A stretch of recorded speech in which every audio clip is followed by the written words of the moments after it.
বহু সাংবাদিক এখনো জেলে, বহু সাংবাদিকের অ্যাক্রিডিটেশন কার্ড বাতিল করা হয়েছে, বহু সাংবাদিক এখন হত্যা মামলায়, ষড়যন্ত্রমূলক মামলায় এখনো হয়রানির শিকার হচ্ছে।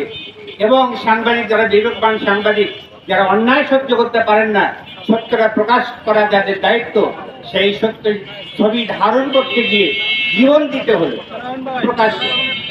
এই তুহিনকে যারা হত্যা করেছে ইতিমধ্যে 5 জনকে গ্রেফতার করা হয়েছে এবং যারা জড়িত তাদের সকলকে গ্রেফতার করে দ্রুত বিচারের আওতায় আনতে হবে।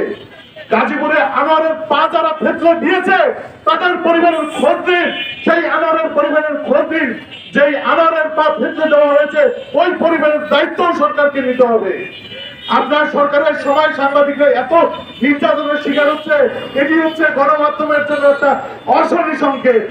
এটা হলো দেশ এবং জাতির জন্য লজ্জাস্কর। তুহিন ভাই চলে গেছে, তাকে আমরা ফিরে পাবো না, তার পরিবারকে আমরা হয়তো বা হেল্প করতে পারবো, কিন্তু যে হারাইছে সে বোঝে যে হারানোর কি বেদনা।